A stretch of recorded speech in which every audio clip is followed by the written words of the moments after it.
नमस्कार दोस्तों, मैं हूं अमित और आप देख रहे हैं नौलेनोर। दोस्तों, मेरे एक व्यूअर ने जानना चाहा है कि भारतीय रेलवे के बोर्ड पर लिखे एमएसएल और एचएफएल का मतलब क्या होता है। तो दोस्तों, क्या आपने कभी सोचा है कि अगर भारतीय रेलवे के इंजीनियरों से गणित का एक छोटा सा हिसाब गलत हो जाए तो आपकी पूरी की पूरी ट्रेन ताश के पत्तों की तरह नदी में समा सकती है। जब भी आप स्टेशन पे खड़े होते हैं तो पीले बोर्ड पर समुद्र तल से ऊंचाई यानी कि एमएसएल लिखा देखते हैं। लोग सोचते हैं अरे यार छोड़ो, हमें इससे क्या लेना देना। लेकिन ठहरिए, इसी के पीछे रेलवे का एक खुफिया कोड छिपा है जो कि है एचएफएल। आज के इस वीडियो में हम आसान भाषा में समझेंगे कि एमएसएल और एचएफएल क्या होता है और यह रेल यात्रा में आपकी जिंदगी कैसे बचाता है। तो दोस्तों, सबसे पहले बात करते हैं एमएसएल यानी कि मीन सी लेवल की। अब आप कहेंगे कि सर, जमीन की ऊंचाई नापने के लिए रेलवे समुद्र के पास क्यों गई? तो देखिए, हमारी धरती कहीं ऊंची और कहीं नीची है। अगर हम जमीन से नापेंगे तो हर शहर का हिसाब गड़बड़ा जाएगा। लेकिन पानी का एक नियम है, पानी को आप कहीं भी रखिए, हमेशा उसका लेवल एकदम बराबर रहता है। इसीलिए वैज्ञानिकों ने समुद्र के पानी को जीरो मान लिया। भारत में यह जो है चेन्नई के समुद्र से नापा जाता है। अब इसका फायदा क्या है? मान लीजिए कि ट्रेन जो है दिल्ली से चली, जहां से उसका सी मीन लेवल जो है 200 मीटर है, और उसे पहाड़ों पर जाना है कश्मीर, जहां से उसकी ऊंचाई जो है 2400 मीटर हो जाती है। अगर ड्राइवर को यह पता नहीं होगा तो ट्रेन समुद्र तल से कितनी ऊंचाई पर बढ़ रही है तो वह इंजन को कितनी ताकत देगा, पटरियों के ऊपर जो बिजली के तार बिछे हैं उन्हें कितना ऊपर रखना है, और यह जो है इसी सी मीन लेवल से तय होता है। अगर यह न हो तो ट्रेन बीच रास्ते में हाफ पर खड़ी हो जाएगी। मतलब कि अगर इसे ओएचई का मान लिया जाए तो ओएचई को कितना ऊंचाई पर रखना है, क्योंकि होता क्या है कि ट्रेन का जो पैंटोग्राफ है वह ओएचई से एक समान लेवल पे रहता है, चाहे जमीन की ऊंचाई ऊपर हो या नीचे।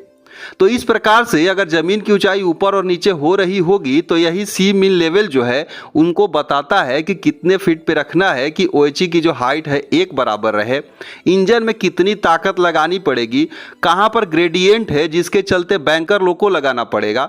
तो ये सारी चीजें जो है रेलवे में इसी सी मीन लेवल से तय होती है। अगर यह डाटा उनके पास, रेलवे के पास नहीं है तो ये इन चीजों का जो है आंकड़ा नहीं लगा पाएंगे, जिससे सुरक्षित तरीके से ट्रेनें नहीं चल पाएगी। दोस्तों, अब असली ट्विस्ट आता है कि मानसून के मौसम में जहां एंट्री होती है एचएफएल यानी कि हाईएस्ट फ्लड लेवल की। अब इसे ध्यान से समझिए, यह कोई मामूली नंबर नहीं है। यह रेलवे का वह रिकॉर्ड बताता है जो पिछले 100 सालों में उस इलाके की नदी में जब सबसे भयानक बाढ़ आई थी तो पानी सबसे ज्यादा किस ऊंचाई तक पहुंचा था। अब रेलवे के इंजीनियर जब भी नया कोई पुल बनाते हैं तो वह जो है इस एचएफएल को देखते हैं। यह नियम कहता है कि रेलवे का पुल हमेशा जो है इस बाढ़ वाले लेवल के स्तर से कम 1 से 2 मीटर ऊपर होनी चाहिए। क्यों? ताकि जब भी आसमान बरसे, नदियां उफान मारे और पूरा शहर डूब रहा हो, तब भी हमारी ट्रेनें जो है पुल के ऊपर से शान से निकल पाए और नदी का जो पानी है ट्रेन की पहियों को भी ना छू पाए। इसीलिए यहाँ पर एचएफएल यानी कि हाईएस्ट फ्लड लेवल की ऊंचाई जो है हर रेलवे ब्रिज पर लिखी जाती है, जो कि उस 100 साल के आए हुए बाढ़ के लेवल से 1 से 2 मीटर ऊपर रहती है। और यह यही बताती है कि इसमें जो है कभी भी बाढ़ जो है इस पुल को नहीं बहा सकते और यहाँ पर ट्रेन जो है इस पुल से सुरक्षित निकल सकती है। तो दोस्तों, अब बात समझ में आ गई होगी कि एमएसएल यह तय करता है कि ट्रेन जो है बिना झटके के स्मूथ चलेगी, और एचएफएल यह तय करता है कि भारी से भारी जो बाढ़ है उसमें भी आपकी ट्रेन जो है सुरक्षित रहेगी।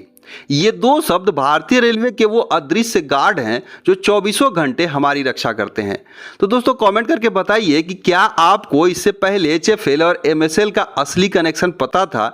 जानकारी कड़क लगी हो तो वीडियो को लाइक और शेयर जरूर करिए, और चैनल पे नए हैं तो चैनल को जरूर सब्सक्राइब कर लीजिए। तो मिलते हैं एक दूसरे वीडियो में, तब तक के लिए धन्यवाद।